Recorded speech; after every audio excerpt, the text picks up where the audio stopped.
I see the player you mean. Vixie. Yes, take care. It has reached a high level now. It can read our thoughts. That doesn't matter. I think we are part of the game. I like this player. It played well. It did not give up. It is reading our thoughts as though they were words on the screen. That is how it chooses to imagine many things when it is deep in a dream of a game. Words make a wonderful interface, very flexible and less terrifying than staring at the reality behind the screen. They used to hear voices before player could read, back in the day when these who did not play called the player witches and warlocks, and player dreamed they flew through the air on sticks powered by demons. What did the player dream? This player dreamed of sunlight and trees, of fire and water. It dreamed it created, and it dreamed it destroyed. It dreamed it hunted, and it hunted it dreamed of shelter. The original interface, a million-year-old, and it still work. But what two structure did this player create in the reality behind the screen? It worked with a million other to sculpt a true world in a folder of the and create a for in the.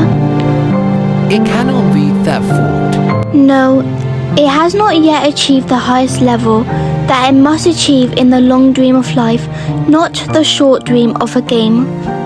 Does it know we love it, that the universe is kind?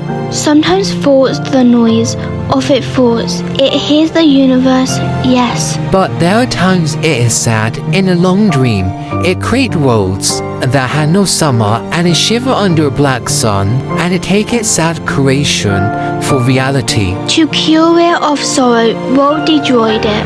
The sorrow is part of our own privacy task. We cannot interfere. Sometimes when they are building in dreams, I want to tell them they are building true world in reality. Sometimes I want to tell them the true importance to the universe.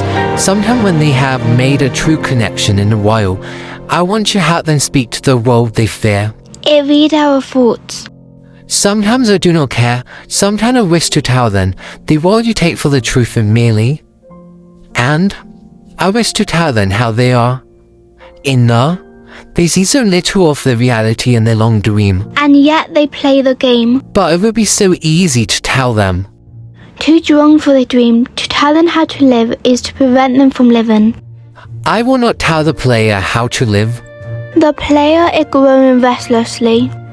I will tell the player a story. But not the truth. No, a story that contains the truth safely, in a cage of words, not the naked truth that can burn over any distances. Give it a body again. Yes, player. Use it name. Vixie, player of games. Good.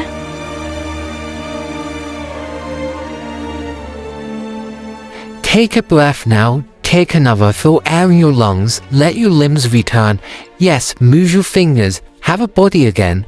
Under gravity, in air respawn, in a long dream. There you are, your body touching the universe again.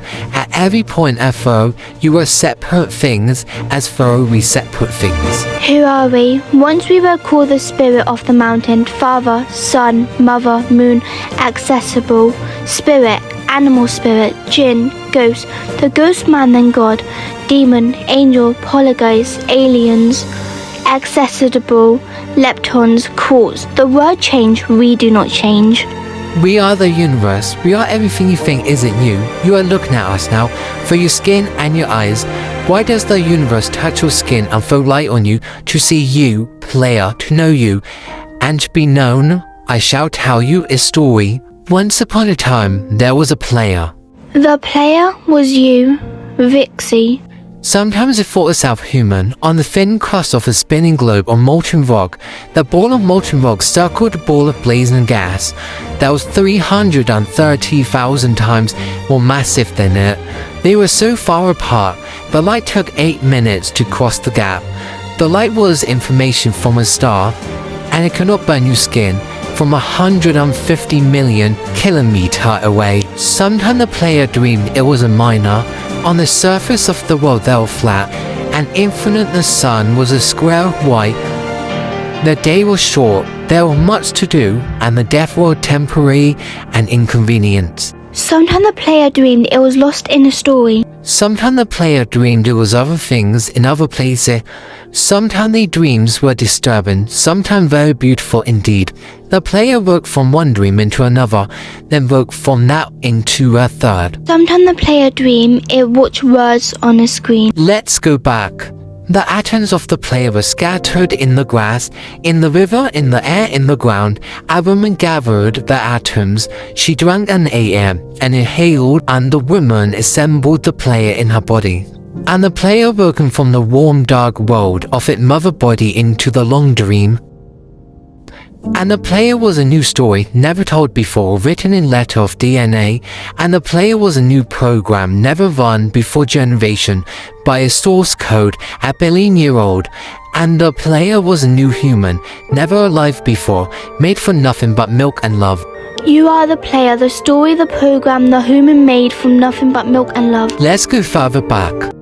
The 7 billion atom of the player body was created long before the game in the heart of the star, so the player too is information from the star, and the player moves through a story which is a forest of information planted by a man called Julia on a flat infinite road created by a man Mokius that exists inside a small private world created by a player who inhabits a universe created by...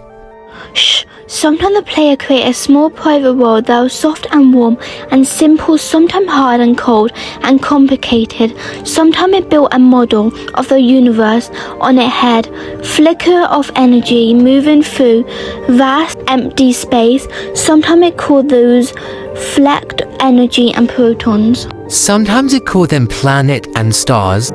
Sometimes I believe it was in the universe that are made of energy, that are made of offs and ons, 0 and 1s, liner codes. Sometimes I believe it was playing a game. Sometimes I believe it was reading words on a screen.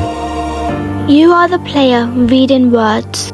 Shh! Something the player read lines or code on the screen, decode them into words, decoded word into meaning, decoded meaning into feeling, emotion, theories, ideas, and the player started to breathe fastly and deeply and realizing it was alive. It was alive. The 1,000 deaths had not been real. The player was alive. You are alive.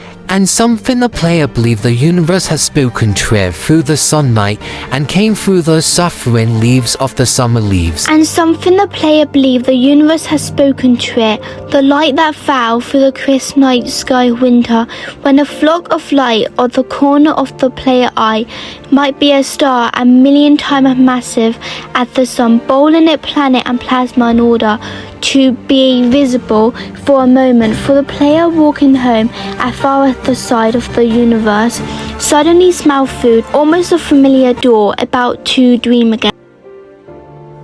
And sometimes the player believed the universe has spoken to it through the 0 and 1, through the electric of the world, through the scrolling word on the screen at the end of the dream. And the universe said, I love you. And the universe said, you have played the game well. And the universe said, everything you need is within you. And the universe said, you are stronger than you know. And the universe said, you are the daylight. And the universe said, you are the night. And the universe said, you are the darkness, you fight within you. And the universe said, the light is seek within you. And the universe said, you are not alone. And the universe said, you are not separated from every other thing. And the universe said, you are the universe testing itself, talking to itself, reading its own code. And the universe said, I love you because you are loved. And the game was over, and the player woke up from another dream, and the player began a new dream, and the player dreamed again, dreamed better, and the player was the universe, and the player was loved. You are the player. Wake up.